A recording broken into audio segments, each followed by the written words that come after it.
Claro. Pero en el caso de Dios sí es así. Nadie conoce al Hijo sino el Padre. Y ni al Padre conoce a alguno, sino ¿quién? ¿Quién conoce al Padre? ¿Quién es el que conoce al Padre? El Hijo. ¿Y quién más?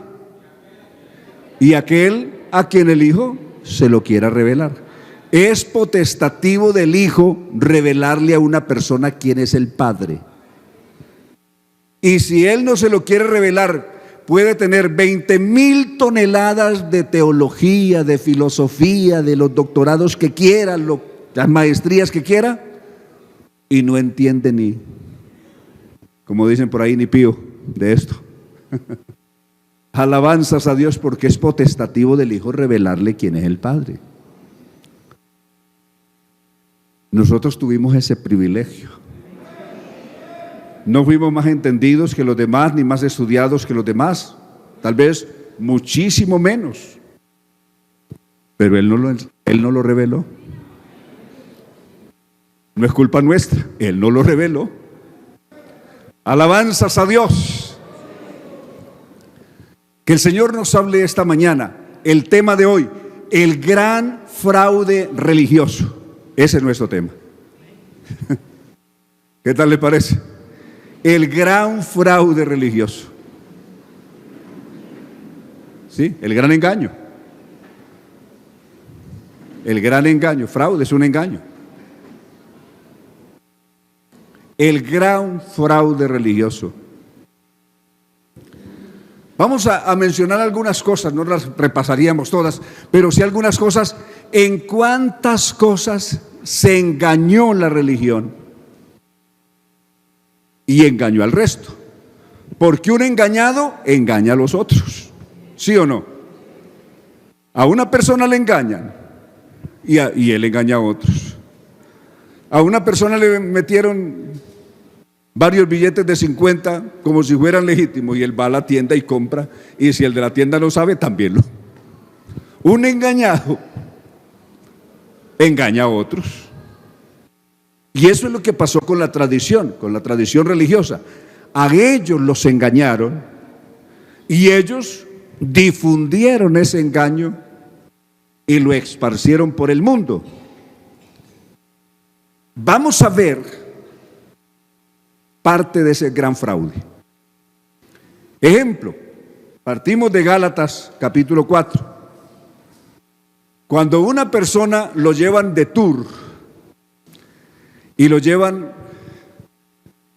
a lo que ellos conocen como la Tierra Santa o lugares bíblicos, lo llevan a Jerusalén y a Israel, a algunos lugares, y lo llevan al monte Sinaí, un monte Sinaí que está en Egipto. Un monte Sinaí que está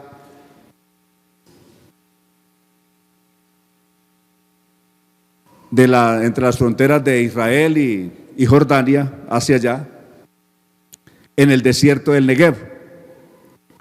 Ahí los llevan y le dice: aquí este fue el Sinaí. Y la gente cree eso, que ese fue el monte Sinaí donde Dios habló con Moisés. Un monte en Egipto. Cuando una persona llega a Israel y llega a Jerusalén y lo llevan a un lugar, le dicen: mire, aquí fue el Santo Calvario. Y ahí está una catedral construida por el emperador Constantino de los años 326 al año 336, y dice que ahí está el Santo Sepulcro. Y ahí está el monte de la Calavera, todo está ahí dentro de la ciudad de Jerusalén. También es un fraude, eso no es verdad. Comencemos por ver dónde realmente está el monte Sinaí del que habla la Biblia, donde estuvo Moisés y donde Dios habló con Moisés. ¿Está en Egipto o en Arabia? Arabia es otro país. Cuando Moisés y Aarón llegaron, y el pueblo de Israel llegaron al monte Sinaí, ellos habían pasado ya el Mar Rojo, y el Mar Rojo separa Arabia de Egipto. Egipto queda al otro lado del Mar Rojo y Arabia queda a este lado, la península arábica queda al otro lado. Veamos el mapa brevemente ya lo del texto bíblico, que Pablo habla del monte Sinaí que está en Arabia, ahí lo tienen ustedes, monte Sinaí que está en Arabia, no en Egipto, ahí dice el texto bíblico claramente. Y luego ahí está la ubicación. Mire dónde está Egipto, aquí sobre el lado izquierdo, este canal que usted ve aquí es el denominado canal del Suez. Este del lado izquierdo es el canal del Suez. Lo que está en el centro es el denominado Mar Rojo. Y aquel del lado derecho es un brazo o un canal del Mar Rojo, que es donde Israel pasó. No sé si alcanzan a ver. ¿Ven la flechita roja? Israel salió de Gosén arriba, que es donde vivía Israel, la parte fértil de Egipto. Era la única parte fértil de Egipto, Gosén, donde vivió Israel en Egipto, que es el gran delta, donde se hacía el gran delta del río Nilo, es decir, la tierra que en invierno se anegaba y empozaba todo eso, y cuando las lluvias bajaban, ese lugar levantaba cosechas y pastos fértiles, que es donde Israel vivió. De ahí que Israel sale de Gosén, arriba, comienza a descender, correcto, atraviesan este desierto. Ven el puntico rojo donde está Etán. Ahí en Etán hay una flechita hacia abajo y luego una flechita blanca que cruza, por donde ellos cruzaron y llegaron a la tierra de Madián. Madián es el lugar donde ya Moisés había estado apacentando las ovejas de Jetro, su suegro, cuando huyó de Egipto. ¿Recuerdan? Llegó a Madián y en Madián está el monte Sinaí. ¿Lo ven? El monte Sinaí en Arabia y no en Egipto. Mire qué tan lejos está Egipto. Egipto está a este lado y mire Madián donde está, y el verdadero monte Sinaí donde queda. ¿Lo ven?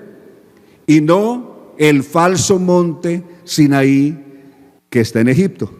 ¿Qué pasó con este fraude? ¿Cómo se dio este fraude? En el año 326, la emperatriz Helen, más conocido en el lenguaje de ustedes, Helena, madre de Constantino el emperador, ella era una mujer muy religiosa y supersticiosa, que antes tenía toda la superstición de todos los dioses griegos y romanos. Y hizo una expedición, cuando supuestamente ella y su hijo se volvieron cristianos, hizo una expedición a la Tierra Santa y se fue allí. No llevó a ningún experto con ella, ni experto en historia, no llevó a ningún historiador, ni menos a un arqueólogo, ni siquiera a algún experto en geografía bíblica para que la orientara, sino que se fue preguntando. Y llegó a Jerusalén. Ahí ya no habían judíos porque los habían expulsado a todos. Entonces ahí no sabía realmente, los que habían llegado a vivir ahí pues eran extraños. Y esos extraños que llegaron ahí, pues llegó doña Helena por ahí y les dijo: a ver, muéstreme en dónde fue que el Calvario, donde Cristo murió. Y ahí le mostraron un pedazo de roca dentro de Jerusalén, y aquí fue el Calvario. Resulta que en esa roca, Adriano, emperador romano, en el año 130 al año 136, Adriano, emperador de Roma, había construido, cuando expulsó a los últimos judíos de allí, había construido en ese lugar un templo al dios Zeus, que era el dios griego, Zeus. Y entonces estos le dijeron que ahí en donde estaba ese templo del dios Zeus, ahí es donde donde quedaba originalmente el Calvario. Le dijeron a esta gente que no sabía. Entonces ella le ordenó a su hijo Constantino que demoliera ese templo de Zeus y levantara ahí el templo del Santo Sepulcro, que es la capilla que hasta ahora está ahí. Esa capilla queda dentro de la Jerusalén, dentro de los muros de Jerusalén. Recuerden que Jesús no murió. dentro de los muros, sino fuera de los muros. Veamos Hebreos capítulo 13. Al leer de Hebreos capítulo 13, vamos a ubicarnos del verso 6 en adelante, por abreviar ahí. Vamos a ver. Mientras nos regresamos ahí en el sistema. Cristo padeció fuera de la puerta, no dentro de las puertas de Jerusalén, sino fuera. De manera que podemos decir confiadamente: el Señor es mi ayudador, no temeré lo que me pueda hacer el hombre. Luego, acordaos de vuestros pastores que os hablaron la palabra de Dios, considerad cuál haya sido el resultado de su conducta. ¿Y qué hay que hacer? Hay que imitar su fe. Jesucristo es, ¿qué es lo que es? El mismo ayer, hoy y por los siglos. ¿Eso es verdad? ¿Sí o no? Y sigue: no os dejéis llevar de doctrinas diversas y extrañas, porque buena cosa es afirmar el corazón con la gracia, no con viandas, que nunca aprovecharon a los que se han ocupado de ellas. Seguimos. Tenemos un altar del cual no tienen derecho de comer los que sirven al tabernáculo. Del cual tenemos un problema, es que el proyector nos está dando estas partes aquí partidas, las letras. Porque los cuerpos de aquellos animales cuya sangre a causa del pecado es introducida en el santuario por el sumo sacerdote, son quemados. ¿Dónde eran quemados? Fuera del campamento. Ningún sacrificio se hacía dentro de los muros de Jerusalén. Por lo cual también Jesús, para santificar al pueblo mediante su propia sangre, padeció dentro de las puertas de Jerusalén o fuera de las puertas de Jerusalén. ¿Dónde murió Cristo entonces? ¿Dentro o fuera de Jerusalén? Murió fuera. Entonces ahí la engañaron. Engañaron a la pobre Helen y le hicieron creer que era ahí dentro, y por lo tanto ahí construyeron la capilla del Santo Sepulcro, lo cual era un fraude, fue una mentira. La engañaron y ella creyó eso. Luego les dijo: venga, llévenla, y me muestran dónde fue el Sinaí. Pues la llevaron a la parte más cerquita que queda de ahí, a un Sinaí de Egipto. Ahí la llevaron y le montaron una montaña. Esa montaña ahí fue donde Dios habló con Moisés. Ese es el Sinaí. Entonces le puso el Sinaí. ¿Ven? ¡Qué fraude! Ya habíamos visto, recuerda que ya vimos cómo los engañaron haciéndole creer que Jesús había nacido un 24 en la noche, lo cual es mentira, y que había muerto, y que Cristo había muerto en la primera luna llena de primavera. Recuerden, todas las Semanas Santas siempre se dan en luna llena, porque los que creían eso son los que creían en el zodiaco. Los que inventaron eso de que Cristo murió en ese tiempo son los que creen en el zodiaco, y por eso lo celebran siempre. La Semana Santa es la semana de luna llena, que en Europa es la primera luna llena de primavera. Y ya vimos que Cristo no nació en ninguna luna llena de primavera, ni nació en luna llena, ni murió en luna llena, sino que ya ustedes recuerdan el tiempo a la luz de la Biblia, cuándo fue que Cristo nació y cuándo fue que Él murió. Y nada tiene que ver con diciembre, para nada, en absoluto. Vimos que corresponde al 15 de septiembre, tanto su nacimiento como también su muerte. Entonces, en todo eso también los engañaron. ¿Dónde más los engañaron? A ver, ¿y dónde fue que Cristo nació? Y le llevaron y le dijeron: aquí, en este lugar, aquí nació Jesús. Entonces, ahí mismo, Constantino, el hijo: constrúyame aquí el templo de la Natividad, que así se llama allí. Y construyeron el templo de la Natividad en Belén, que porque ahí había nacido. ¿Quién les dijo que ese lugar era? No, unos vivos que le cobraban una platica y ella les pagaba, y la engañaron. Le hicieron un fraude total a la pobre Helen. y la pusieron ahí. Note el engaño. Dicen que los sabios que vinieron de Oriente, según la tradición, ¿a dónde llegaron ellos a visitar al recién nacido? En el pesebre, ¿cierto? Dice que lo llegaron y le ofrecieron oro, mirra, incienso en el pesebre.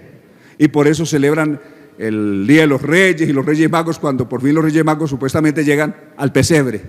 Que de paso la Biblia no dice que eran 3. Simplemente dice unos sabios, pero no dice que eran 3 en ninguna parte, ni que se llamaban como la tradición los llamó. Y que los magos llegaron hasta el pesebre. Veamos con San Lucas capítulo 2, perdón, con Mateo capítulo 2, Mateo 2:11, a ver, ¿dónde fue que los sabios visitaron a José, María y al niño? Si fue en la pesebrera o en otra parte. ¿Qué dice la Biblia? Y al entrar en la casa, vieron al niño con su madre María y postrándose lo adoraron. ¿Estaba en la pesebrera o ya en una casa? Otro engaño que les hicieron. Cuando nació en una pesebrera, pero cuando ya estos sabios vinieron, él ya no estaba en una pesebrera, porque es que Cristo no se quedó en la pesebrera. Nació una noche en la pesebrera, pero él no se quedó en la pesebrera. De ahí ellos se movieron a una casa, y cuando vinieron los sabios, ya lo encontraron fue en una casa. Y al entrar en la casa, no al entrar en la pesebrera, sino al entrar en la casa, otro fraude. Hola, qué cantidad de fraude le han hecho a la gente. Realmente con ese fraude pusieron a la pobre gente como los burros. Claro. Y los agarraron ahí de burrito fácil, porque como la gente no sabe la Biblia, como no conocen la Biblia, les quedó muy fácil engañarlos. Y los engañaron con todo eso por no leer la Biblia. Hay que estudiar la palabra del Señor. Alabanzas a Dios. Eso mismo pasó con el Calvario. El Calvario, ya dijimos que les mostraron un lugar dentro de los muros. Resulta que veamos un mapa del verdadero Calvario en Jerusalén, el cual yo conozco personalmente. He hecho cultos allí. No lo conozco solamente por la historia ni por la Biblia, sino porque yo mismo he estado ahí. Ese es el monte de la Calavera. Está fuera de la ciudad de Jerusalén, está en las afueras de Jerusalén. Está arriba, en esa parte alta donde ahora funciona una antena, están las ruinas de un templo que los romanos habían hecho también para la diosa Venus. Allá las ruinas, lo que se ve arriba. Y aquí abajo la roca forma una especie de calavera. Cuando uno está, le va formando 2 ojos, uno aquí, en este lado izquierdo, otro allá. Se forman como 2 ojos y va formando como una calavera, conocido como monte Calvan, que en todos los casos quiere decir monte de la calavera, y se llamó así porque era un lugar que tenían los romanos de ejecución. Allí ejecutaban a muchas personas que los mataban crucificados, y muchos de ellos no les daban entierro, sino que los dejaban allá a que fueran las aves de carroña que los comieran, y abundaban las calaveras en ese lugar. Entonces se conocía como lugar de sacrificio o lugar de las calaveras, y por eso el monte Calvario, que es donde viene Calvario, que es calavera, Calvan, en fin, ese es el nombre original. Hacia este lado izquierdo hay un hermoso jardín, conocido como el jardín de José de Arimatea, que es el hombre que sepultó a Jesús. Era un lugar que estaba cerca. Veamos los textos. Veamos con San Mateo capítulo 27, verso 33. Mateo 27, 33. Y cuando llegaron a un lugar llamado Gólgota, eso es arameo, La palabra Gólgota no es hebrea, es aramea. Gólgota, que quiere decir lugar de las calaveras o lugar del sacrificio. Le dieron a beber vinagre mezclado con miel, pero después de beberlo, de haberlo probado, no quiso beberlo. Veamos con San Lucas 23, 33. Y cuando llegaron al lugar llamado de la calavera, le crucificaron allí, y a los malhechores, el uno a la derecha y el otro a la izquierda.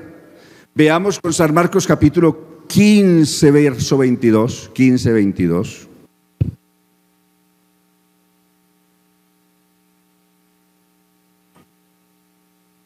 Y le llevaron a un lugar llamado Gólgota.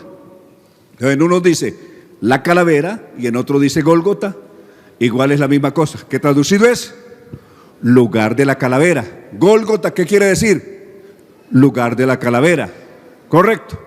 San Marcos capítulo 19, verso 16 en adelante.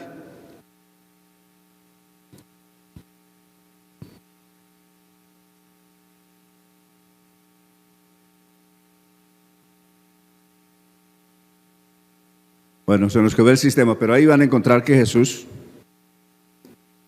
lo obligaron a llevar la cruz y él, cargando su cruz, fue hacia el lugar llamado la calavera y le crucificaron allí. Amén.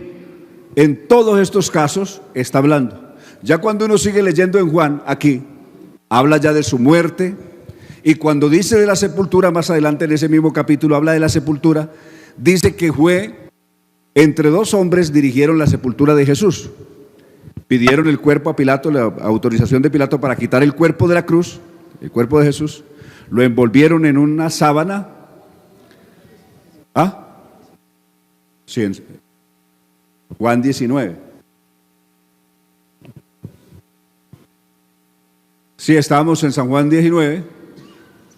Entonces los entregó a ellos, que fuese crucificado, y tomaron pues a Jesús y lo llevaron, y él cargando su cruz salió al lugar llamado de la calavera, y en hebreo Gólgota, y le crucificaron allí. Correcto.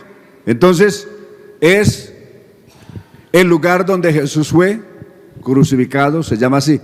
Ya dije que cuando uno sigue leyendo este capítulo, habla de la muerte de Jesús, habla de la sepultura de Jesús. Juan es muy específico en esto, ya que él fue un testigo presencial de la sepultura de Jesús. Hacia la parte final del capítulo habla de la sepultura de Jesús, cómo quitaron el cuerpo de la cruz y lo sepultaron en un huerto cercano donde había un jardín que era de José de Arimatea, y había un sepulcro nuevo y lo sepultaron allí, termina diciendo este capítulo. Entonces no dice que Jesús murió fuera de las puertas y que luego su cadáver lo hayan traído, lo hayan introducido nuevo en la ciudad de Jerusalén para sepultarlo, porque los judíos no acostumbraban sepultar ningún muerto dentro de Jerusalén, dentro de la ciudad, sino afuera también de la ciudad. Por lo tanto fue sepultado afuera. Entonces no hay cómo Jesús ni haya muerto dentro de la ciudad, ni sepultado dentro de la ciudad. Algunos dicen que Adriano, en el año 133, derribó los muros que habían y los corrió, y que por eso entonces el Calvario quedó dentro de los muros. No hay ninguna evidencia arqueológica que muestre eso, que pruebe eso, de que esos muros hayan sido movidos de ahí. Yo he estado ahí en esa ciudad varias veces y no hay muestras por ahí de que eso haya sido removido. Por lo menos en 2500 años esa ciudad no ha sido movida de su lugar, es decir, sus murallas originales están ahí. Entonces no es verdad, nada de eso es cierto. Todo eso también ha sido un fraude, correcto, un fraude que les han hecho a la gente. El fraude de que Jesús murió un viernes y resucitó un domingo en la madrugada es un fraude también.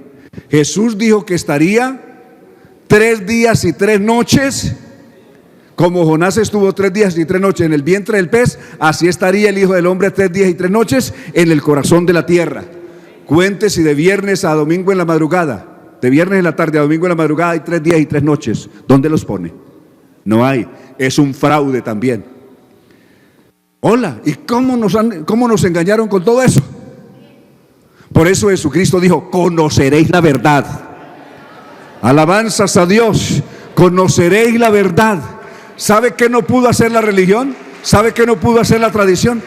Esconder la verdad para siempre. Ellos quisieron ocultar la verdad para siempre y que no fuera conocida ni por usted ni por mí. Por eso tiempo atrás era prohibido leer la Biblia. ¿Por qué? Porque el día que la gente leyera la Biblia se daba cuenta que lo habían engañado. ¿Sí o no? Pero Jesucristo no dejó la verdad escondida. La verdad brotará de la tierra. Así lo hubieran metido dentro del sepulcro, enterrado en la más profunda caverna de la tierra. La verdad brotará de la tierra, había dicho el salmista. Y la verdad brotó. Y brotó para usted y brotó para mí. Y conocimos la verdad y la verdad nos hizo. Alabanzas a Dios. Alabanzas al Señor.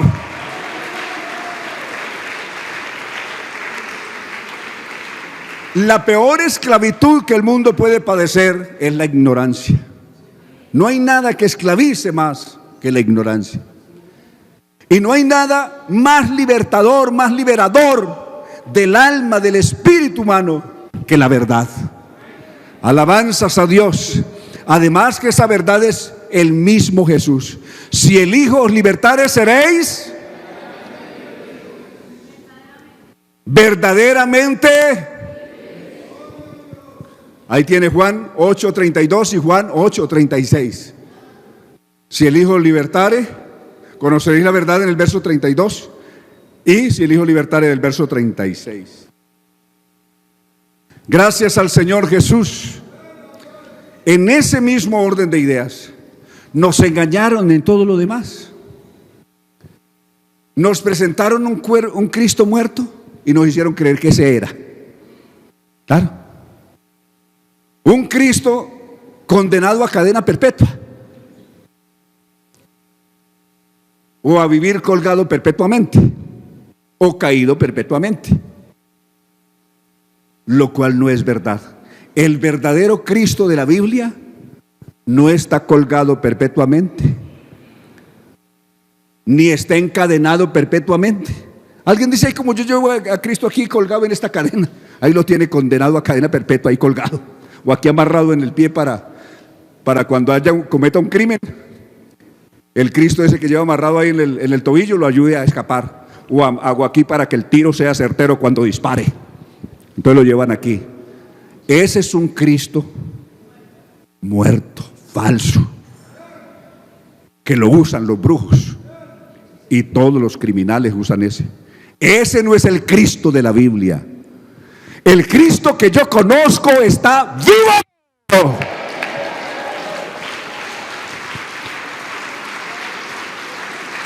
Nuestro Dios está en los cielos. Todo lo que quiso ha hecho. Nuestro Dios está en los cielos. Salmo 33 dice eso. Nuestro Dios está en los cielos. Todo lo que quiso ha hecho.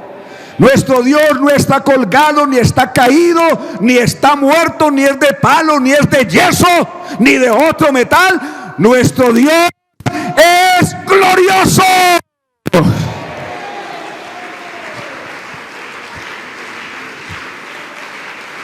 ¿Qué cuerpo tiene Cristo? ¿Qué cuerpo tiene Cristo ahora? ¿De yeso? ¿De metal? ¿De oro? Filipenses 3:20.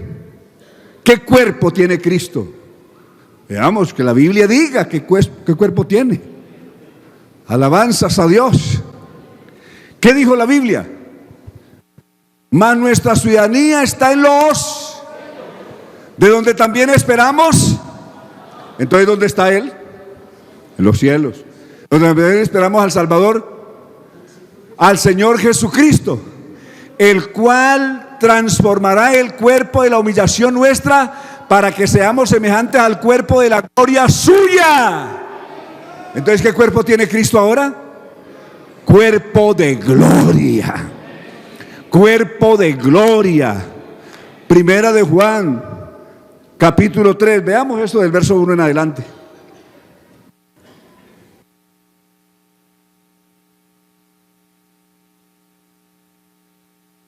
Primera de Juan, capítulo 3. Mirad cuál amor nos ha dado el Padre, para que seamos llamados hijos de Dios. Por esto el mundo no nos conoce, porque no le conoció a Él. Amados, ¿no se alegran por esto? ¿No es tremendo esto? Mire, una persona puede tener 50, como Copérnico, 60 doctorados colgando en una pared. Y eso ser demasiado poco comparado con alguien que tiene este título honroso. Amados, ahora somos ¿qué? A ver, ¿cuántos tenemos ese título de verdad? Ahora somos hijos de Dios. Y aún no se ha manifestado lo que hemos de ser. O sea, todavía vamos a ser más. Pero sabemos que cuando Él se manifieste seremos semejantes a Él. ¿Por qué seremos semejantes a Él? ¿Qué nos garantiza eso? Porque le veremos tal. Le veremos tal como Él es. Le veremos tal como Él es. Glorioso como es Él. Sublime como es Él. Puro como es Él. Grande como es Él. Digno de gloria como es Él. Majestuoso como es Él. Alabanzas a Dios. ¿Y qué sigue diciendo? Y todo aquel, ¿qué dice? Que tiene esta esperanza. ¿Cuántos esperamos verlo a Él tal como Él es? ¿Cuánto esperamos verlo a Él tal como Él es? ¿Cuánto esperamos como el patriarca Job con esa seguridad? Yo sé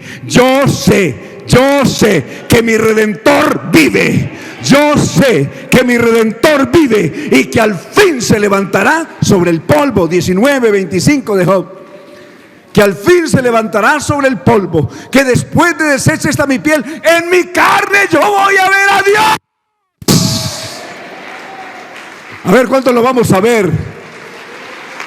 Yo voy a ver a Dios, yo voy a ver a Dios, yo voy a ver a Dios, al cual veré por mí mismo y mis ojos lo verán. Alabanzas a Dios.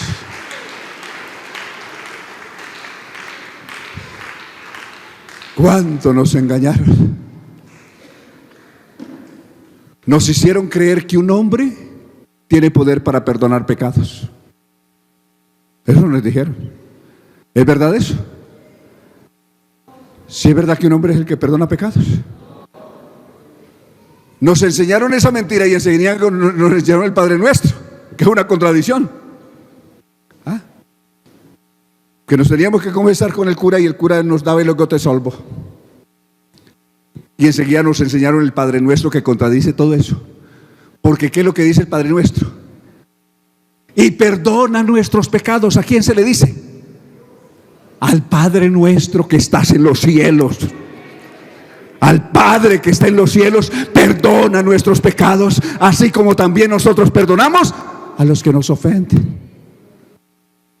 ¿Qué contradicción? Y nos enseñaron que un hombre nos perdona los pecados, y resulta que en el Padre Nuestro enseña que el que perdona los pecados es el Padre Celestial. Entonces, al fin, ¿qué? ¿A quién se le confiesan los pecados? Salmo 32:5. ¿A quién se le confiesan los pecados? ¿Ah? ¡Qué fraude! ¡Qué engaño! Mi pecado te declaré y no encubrí mi iniquidad. Dije: confesaré mis transgresiones al cura, y el cura me dará un egote solvo y luego puedo comerme la galleta. ¿Sí? ¿Ah? ¿Eso dice la Biblia? ¿Ah? Confesaré mis transgresiones. ¿A quién? A Jehová. Y tú, Jehová, perdonaste la maldad de mi pecado. ¿Se le confiesa a quién? A Dios. ¿Y perdona a quién? Dios. ¿Por qué? Sencillamente porque cuando una persona peca, pecó contra Dios. ¿Con quién peca una persona? Contra Dios. Recuerden las palabras de José, 39:6 de Génesis. ¿Cómo cometería yo tan grande mal? ¿Y pecaría contra quién? ¿Y pecaría contra el cura? No, pecaría contra Dios. Alabanzas a Dios, alabanzas a Jesús. Hermanos, uno tiene que vivir bien ubicado en la Biblia, y especialmente ahora darle muchas gracias a Dios que nos sacó de semejante fraude. ¿Sí o no? ¿Usted no vive agradecido con Dios que lo sacó de semejante engaño? ¿Ah? Aleluya. ¿Cuántos estamos agradecidos con el Señor que nos sacó de semejante oscuridad, de semejante fraude que nos habían hecho, de semejante mentira donde nos habían llevado?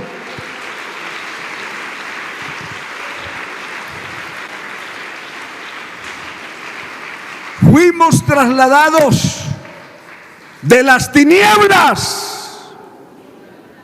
¿A dónde? A su luz admirable. ¿Cuántos fuimos trasladados? ¿Cuántos Cristo trasladó? Alabanzas a Dios, alabanzas a Dios. Imagínense, trasladados de las tinieblas a su luz admirable. Eso es tremendo. Que Jesucristo un día penetrara en esa oscuridad, en esas tinieblas donde usted y yo estábamos encerrados en prisiones de oscuridad, allí cautivos por el diablo. Y Jesucristo ingresó en esa prisión. Alabanzas a Dios. Jesucristo ingresó a esa prisión de Satanás, donde el diablo con todo su engaño nos había encerrado. Abrió esas puertas de la cárcel como Sansón abrió las puertas de la ciudad de los filisteos, que hasta la misma puerta de la ciudad se la cargó en los hombros y la sacó fuera de la ciudad. Así también Cristo se echó sobre los hombros las puertas de la oscuridad donde el diablo nos tenía encerrados con toda clase de engaño. Cual Sansón se llevó esas puertas por delante, abrió las puertas de la prisión, nos sacó y nos trajo al reino de la luz. Ahora no somos de las tinieblas, ahora somos de la luz, ahora no somos esclavos, ahora somos libres, ahora no estamos encerrados, ahora estamos en libertad. Por eso Pablo valientemente dice, no somos de las tinieblas. Primera de Tesalonicenses 5:4 dice esto, escuche eso. 5:4 de 1 Tesalonicenses. Con esto vamos a cerrar. Miren lo que no somos ahora. ¿Qué no somos? Más vosotros, hermanos, no estáis ¿qué? No estamos ya en tinieblas. Quiere decir que sí estuvimos, pero que ya no estamos. Más vosotros no estáis en tinieblas, para que aquel día os sorprenda como ladrón. ¿Qué sigue diciendo? Porque todos vosotros sois hijos de hijos del día. ¿Qué no somos? Griten todos, ¿qué es lo que no somos? No somos de la noche, no somos de las tinieblas. Ayer éramos de la noche, ayer éramos de las tinieblas, pero ya hoy no somos de la noche ni de las tinieblas. Entonces, ¿qué somos ahora? Por tanto, no durmamos como los demás, sino velemos y seamos sobrios. Pues los que duermen, desafortunadamente hay una cantidad de gente que duerme allá. y dice: yo soy libre porque me puedo embriagar y estoy pasándolo muy bien, salga y verá el reguero por ahí tirados en el suelo, revolcados peor que un cerdo, y que la están pasando bueno. ¿Ah? Y otros, mire, busque las clínicas, cuántos heridos y cuántos muertos, porque el pecado, el diablo cobra un precio muy alto por su pecado. Pero nosotros, el Señor nos sacó de allá. Los que duermen de noche duermen, y los que se embriagan como anoche se siguen embriagando, intoxicados como una pobre rata. Pero nosotros que somos del día, seamos sobrios, habiéndonos vestido con la coraza de fe y de amor, y con la esperanza de salvación como yelmo. Porque Dios no nos ha puesto. Hay alguien que nos puso, y nos puso ¿a dónde? ¿A dónde nos puso Dios? ¿A dónde nos puso Dios? Nos puso, mire, nos puso en su iglesia, nos puso en la luz, nos puso en el reino celestial, en lugares celestiales con Cristo nos hizo sentar. Alabanzas a Dios, entre otros. Porque no nos ha puesto Dios para ira. No nos ha puesto para ira, para que suframos la ira de Dios, sino para ¿qué? Para alcanzar la salvación por medio de nuestro Señor Jesucristo. Alabanzas a Dios. Alabanzas a Dios. Eso es lo que tenemos en Cristo Jesús. ¿Vale la pena estar en el Señor? ¿Vale la pena vivir para Él? Alabanzas a Dios. ¿Se goza usted de esta salvación tan grande? ¿O quiere seguir viviendo como un cerdo por allá caído? ¿Ah? ¿O embriagado como una pobre rata envenenada? No, nosotros somos del día. Nosotros somos del día. Nosotros somos de la luz. Nosotros somos de la vida. Nosotros somos de la libertad. De la libertad gloriosa de los hijos de Dios. Alabanzas a Dios. Y el verdadero Hijo de Dios es libre, no para hacer lo que quiera, sino lo que convenga en la voluntad de Dios. Solo somos libres cuando hacemos no lo que queremos, sino lo que nos conviene. Alabanzas a Dios.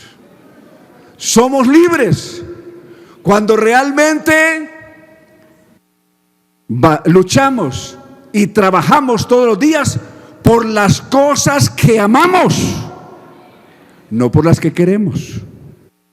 ¿Sabe eso? No por las que nos gustan. Hay gente tan desgraciada en este mundo que usted los encuentra por todas partes, que un día sacrificaron lo que amaban por lo que les gustó, por el gusto. Ay, Dios mío, ¿qué estaría yo pensando cuando le fui infiel a mi esposa? ¿Cómo amo a mi esposa, pero le fue infiel con otro? Ay, cómo amo a mi esposo, eso es lo que yo amo, pero le fui infiel con otro. Porque es que se me gustó. Sacrificó lo que amaba por el gusto. ¿Ah? ¿Cuánta gente miserablemente va llorando su fracaso por el mundo? Porque un día echaron a perder lo que amaban por el gusto. Esos son pobres esclavos de Satanás. El verdadero Hijo de Dios no sacrifica lo que ama por el gusto.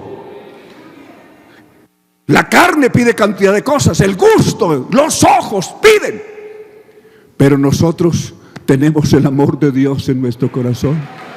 ¿Y quién nos podrá separar del amor de Dios? No el gusto, no el deseo. Amar a Cristo, y aquí permanecemos firmes hasta que suene la trompeta y seamos levantados de aquí. Aleluya. Le voy a rogar que estén de pie. Piensa en las cosas que de verdad amas. Ay, cuánto amo yo a mis padres, pero mire las locuras que ha cometido en contra de sus padres. sacrificando lo que ama por el miserable gusto. Ese es un pobre esclavo del diablo. El verdadero Hijo de Dios no se deja arrebatar o arrastrar de los gustos, del quiero, sino de lo que amo. Alabanzas a Dios. Y lo que debemos amar es a Cristo con toda el alma, con todas las fuerzas, con toda la mente. ¿Cuál es el primer mandamiento de todos? ¿Cuál es? Marcos 12:29. Oye, Israel, el Señor nuestro Dios. El Señor son tres. Ese es otro fraude que le metieron a la gente. Le hicieron una tremenda distorsión en los ojos y en el cerebro. Y uno se lo cambiaron por tres. El Dios único se lo cambiaron por tres. El único Dios vivo y verdadero se lo cambiaron por tres muertos. Y la gente quedó contenta. Le regalaron 3 por 1. Lo que no dieron cuenta es que los 3 que le dieron estaban muertos. Que el único Dios verdadero se llama Jesucristo. Alabanzas a Dios.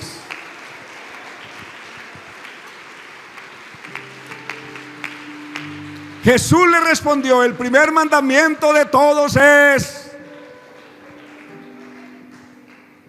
llama a Israel Adonai Elohim Adonai Echad.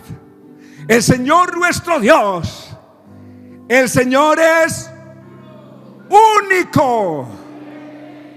Es único. Alabanzas a Dios. ¿Y qué sigue? A ver, ¿cuántos estamos ahí? ¿Cuántos estamos ahí? Y amarás al Señor tu Dios. Iglesia, amarás al Señor tu Dios. Hermanos, amarás al Señor tu Dios. Lo está diciendo Jesús. Amigos, amarás al Señor tu Dios. Niños, amaréis al Señor tu Dios. Amarás al Señor tu Dios. ¿Cómo? Con todo tu corazón. No con una parte del corazón, sino con todo tu corazón. No con una parte del alma, sino con toda tu alma, con toda tu mente, con todas tus fuerzas. Este es el principal mandamiento. Aleluya. Alabanzas a Dios.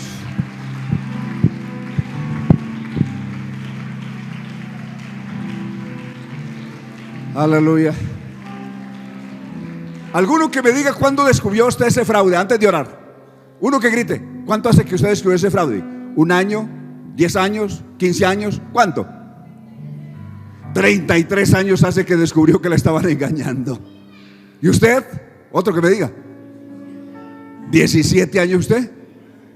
9 años. Usted 9 años también que descubrió que lo estaban engañando. ¿Ustedes? ¿Alguno por aquí? ¿Cuánto? 36 años hace que descubrió que lo estaban engañando. A ver, por aquí 34 años. ¿Y allá? En esa nave 1 año hace que descubrió que la estaban engañando. ¿Y allá? 18 años que el hermano descubrió que la estaban engañando. ¿Y cuánto hace menos? A ver, el menos tiempo que alguien que me diga, ¿cuánto hace? 22. ¿Y quién es el menos? Que nos diga, tengo tantos meses, tengo 1 año. A ver, ¿quién tiene meses? ¿Cuántos meses? ¿Como 2? ¿Ah? 3 meses. Aleluya. 15 días, claro, el hijo de los hermanos. 15 días. Alabanzas a Dios.